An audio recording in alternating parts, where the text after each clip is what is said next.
for workers. We could just distort the facts on television all the time with campaign commercials to make people think that he was really out there creating jobs.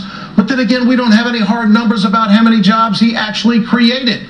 But we do know the people who are interviewed about losing their job, losing their pension, and seeing jobs shipped overseas. I hope the Obama administration jumps all over this, because there is a real story to be told. We are at a crucial intersection in this country. Do we value workers? I can render personal judgment that I don't think Mitt Romney knows anything about workers in this country. He only knows about profit. He wasn't there to create jobs. He was there to create wealth. He comes from the financial sector. I'm joined by Robert Reich tonight, Secretary of Labor, now a professor at UC Berkeley and author of the book Aftershock. Great to have you with us tonight, Mr. Secretary. Appreciate your time. Is it accurate to say that Bain Capital accepted corporate welfare based on this story? Well, of course Bain Capital accepted corporate welfare. I mean, Bain Capital probably would not have made the investment in Steel Dynamics had it not been for that big wallop of corporate capital and corporate welfare that came from the state of Indiana. I mean, the state offered it in order to entice Bain Capital into making the investment that Bain Capital did. This is the most common and, in a sense, the worst, among the worst forms of corporate welfare, because it doesn't create new jobs. I mean, if every state is competing against every other state for the same steel plant, basically it's taxpayers in one state competing against and vying against taxpayers in another state. This is money that went into Mitt Romney's pockets. Bain capitalism is not product capitalism, it's financial capitalism. It's moving money. It's getting as much money out of the public sector as possible. Mr. Reich, doesn't this make him somewhat of an enemy to the Tea Party and their philosophy that companies would be getting taxpayer dollars? I mean, wouldn't this run up the deficit? Wouldn't this run up the debt? I mean, what's this all about? Well, if there were some logic to Tea Party ideology and some consistency, yes, of course. I mean, Mitt Romney, even when he was governor of Massachusetts, he was doing exactly the same thing. He was using state tax dollars to try to lure companies from other states into Massachusetts. I mean, whether he was the head of Bain Capital and pocketing the corporate welfare, or governor of Massachusetts and doling out taxpayer corporate welfare, it's the same corporate welfare, and it basically has very little to do with producing real products and services.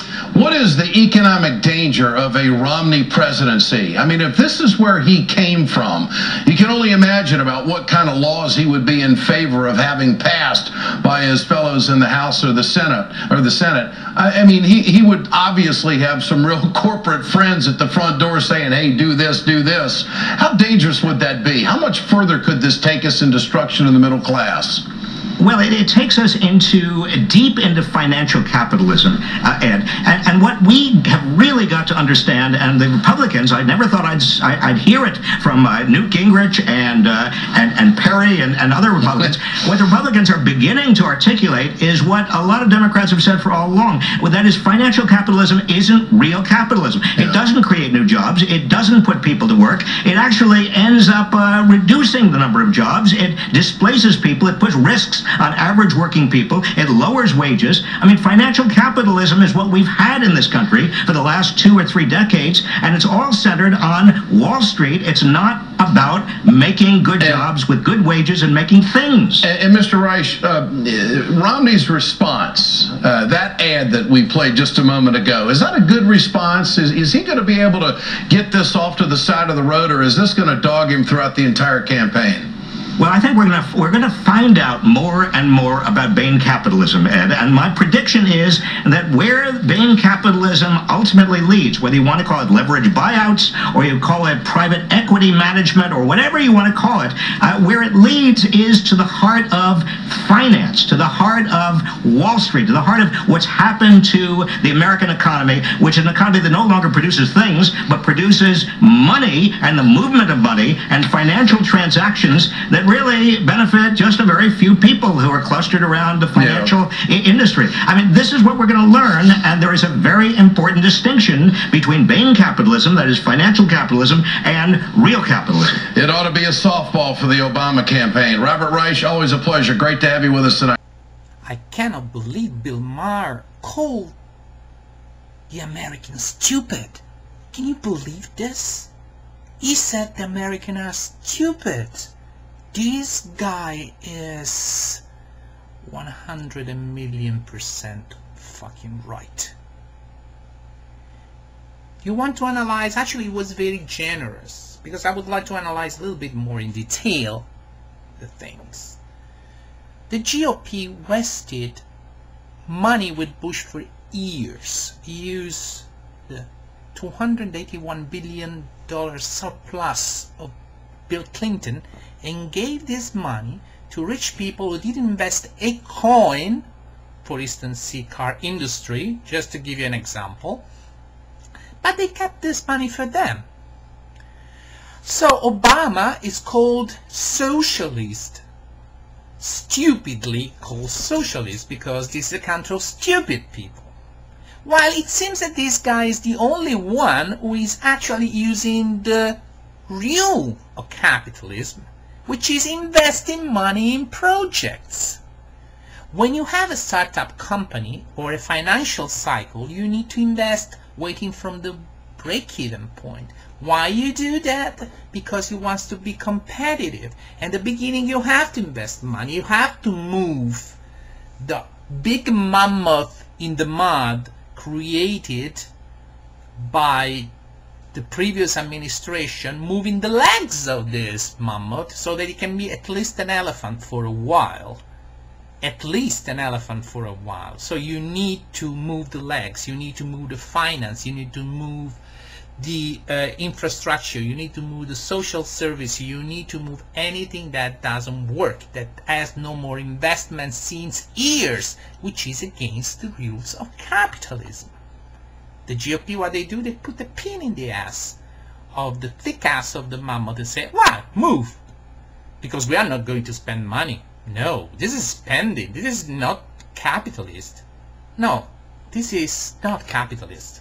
You're right. Capitalism is not wasting money, giving it to the rich. Capitalism is investing money. Why Americans are so stupid in this? In Europe, they pay taxes, but they have all the services you want. For all. In the US, you pay taxes, plus uncontrollable premiums, credit cards, insurance, you name it, plus loans, college loans, for zero, I say zero services. Having lived in Italy, France, UK, worked everywhere in the world, and living in the United States, at least I can compare, because I see my paychecks, I see the taxes that I pay, I see how much money I spend on a monthly basis. Wow! I thought I moved to the United States and say, wow, that's the country in which I really can get rich. Yeah, you have to work your ass off to get rich, if you are able to get rich, because today more and more people are poor and just a little number of people are rich. So there is no American dream anymore. So in the United States, you use 85% of your salary and give it to billionaire corporations for their golf classes, while they deny you care and ask for co-payments. Even if you already pay $600 a month, let's say like this, they deny, if you have an operation, if you have a cancer, you can say goodbye to your house. You have to work through 2-3 jobs with no holidays.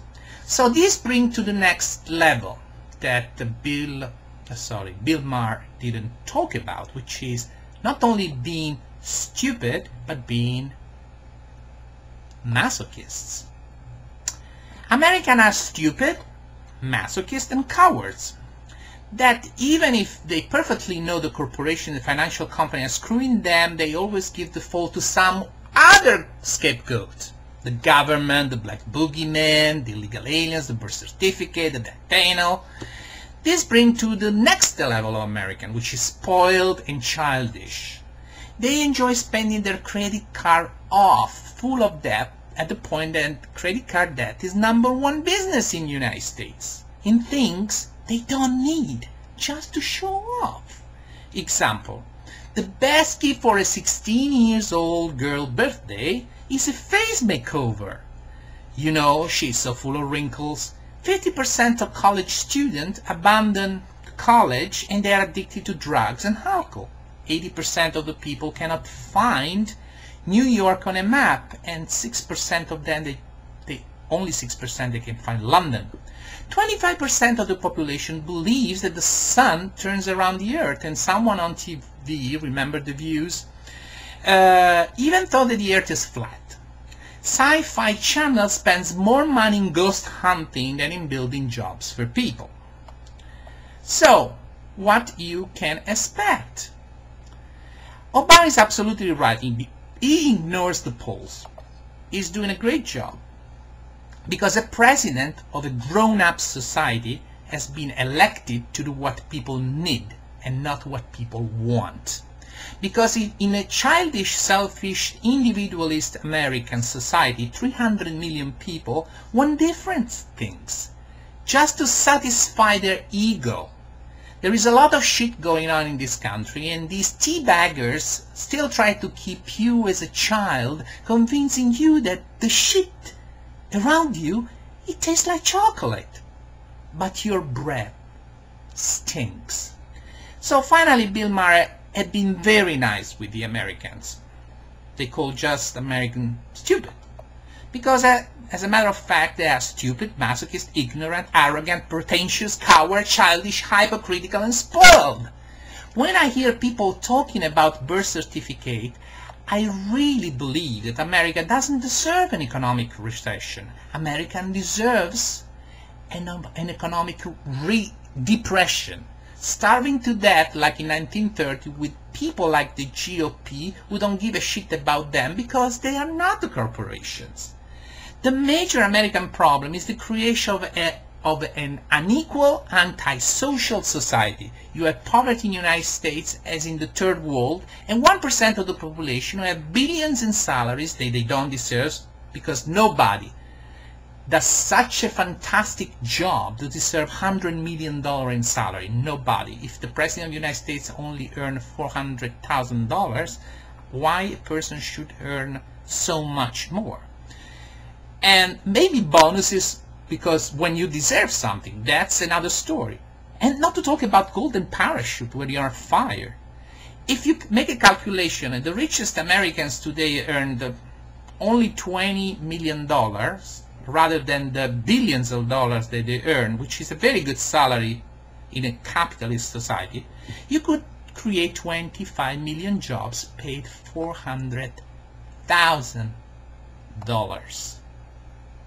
Yes, $400,000.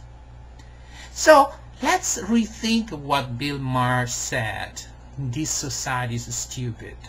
I think that society right now risks to be much worse. The zombies are coming out from the graves. All the people that were silent, that were there, now that the government is trying to do something for them, they see the enemy. The government is trying to touch me. This Nazi man is trying to kill my family, my future.